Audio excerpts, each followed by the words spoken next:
what is the key to success in life? Habits.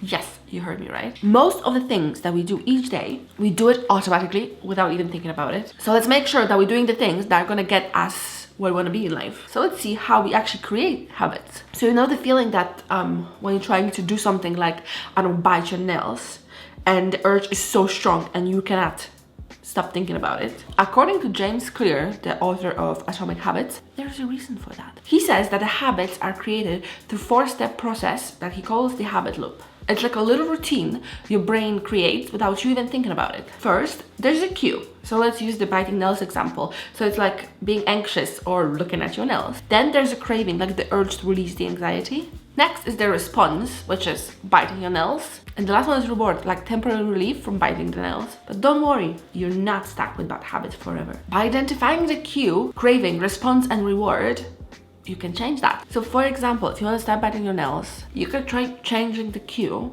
and maybe like trim your nails shorter, or I don't know, wear gloves.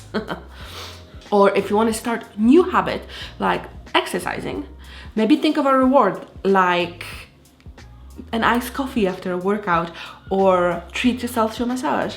If you're someone who's struggling to creating lasting change in your life, or you want to create new habits, this book might be the answer. Small and consistent changes to your daily habits have a huge impact on your life.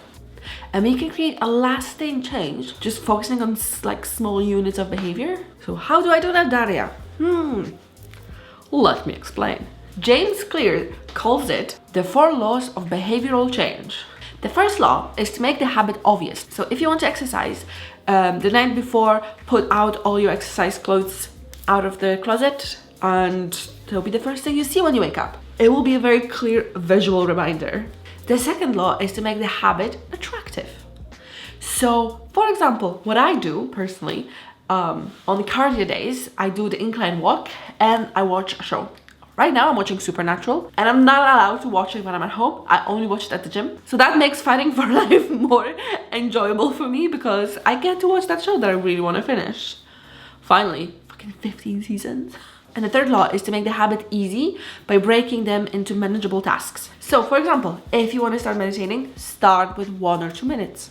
Don't overwhelm yourself. And then gradually you can increase the time. And the fourth law is to make the habit satisfying by focusing on the benefits. So if you want to eat healthy, you will be focusing on how you feel after you've eaten a healthy meal versus how you feel after you like binge on lots of food. So then you focus more on how satisfying it is rather than how difficult was like the urge not to do that or do something else instead. And to make this technique work is also important to take care of your environment and build accountability. This would mean maybe finding like a workout buddy, joining a support group. I'm your support group. Let's do that together, guys. I said I'm thinking about opening a Facebook group. That's still on the cards. I was just so busy. I really want to do that because I love supporting environments and I feel like I thrive in that, and I'm so much better if I'm trying to do the same thing as other people, and you know, we can support each other and we can motivate each other. I freaking love that.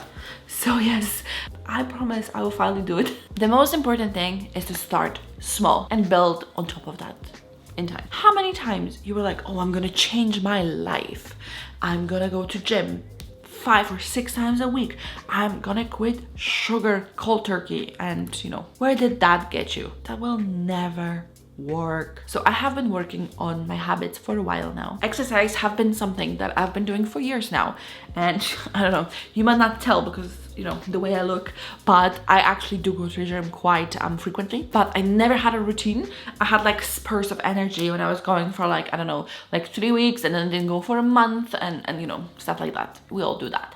And since last year, I'm actually going to the gym at least 3 times a week at 7 in the morning.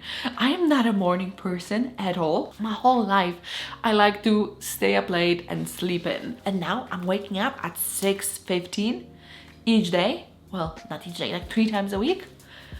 I would never think that is possible. But now I've been doing this for an entire year or even more, because I started in February last year. And I actually have been doing this constantly. The longest break I've had was like 2 weeks when I dislocated my kneecap.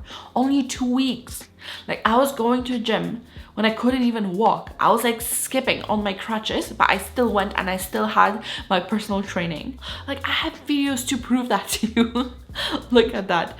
I had to be like sat down because I couldn't stand and I couldn't put weight on my leg, and I was wearing my knee brace. I was still determined. So I'm gonna walk you through exactly what I've done to get to this point and how I created my perfect morning routine for success. So I started small with going like twice a week to take classes. I have not been to a class since last year because I dislocated my kneecap, and there's still a few things that I cannot do, but classes was a very good start for me because I didn't have to think of what I'm doing, and like gym was quite overwhelming for me because before I was just doing cardio. You go on a treadmill or like cross trainer / elliptical and you feel like you're in your bubble, but then if you have to go to like the free weight section or even the machines, it can be a bit intimidating. I was doing classes and I was going with my then flatmate Valentina. So that's another point that I want to make. Having exercise body or accountability person, it helps tremendously, and we were actually helping each other. You know, it's easier to just like, you know, turn off your alarm and go back to sleep,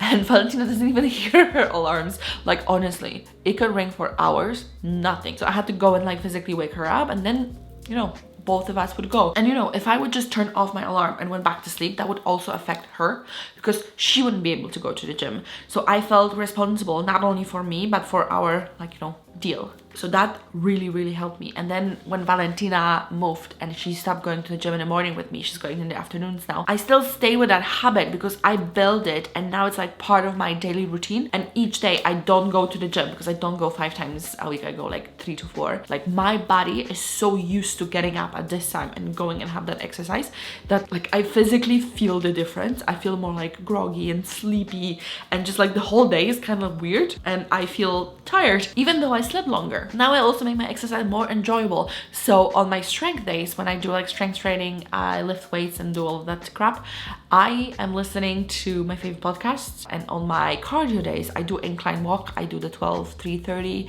exercise that was like popular on TikTok last year, which I freaking love it. And I'm watching a show that I normally don't watch while I'm at home. So I started small. I started with accountability buddy. I make my habits enjoyable, and also I use something called habit stacking, which kind of means that you take a habit that you already have and you kind of build other habits around it. So for example, my habit is going to the gym, and then immediately after that I go and get a coffee, and I go home, I have a shower. While I'm having a shower, I am listening to Subliminals, and then I just make my breakfast. I sit down at my computer and I immediately do my gratitude practice, and I do it without a fail every day because each habit is kind of like a cue for the other one. So that's how I built my perfect morning routine. I think I'm gonna make a video of that, and I'm gonna show you how that works. Yeah, let me know in the comments if you want to see that, and I hope that video helped, and I really recommend the book Atomic Habits. Just read it. You're not gonna regret it. I'll see you next week.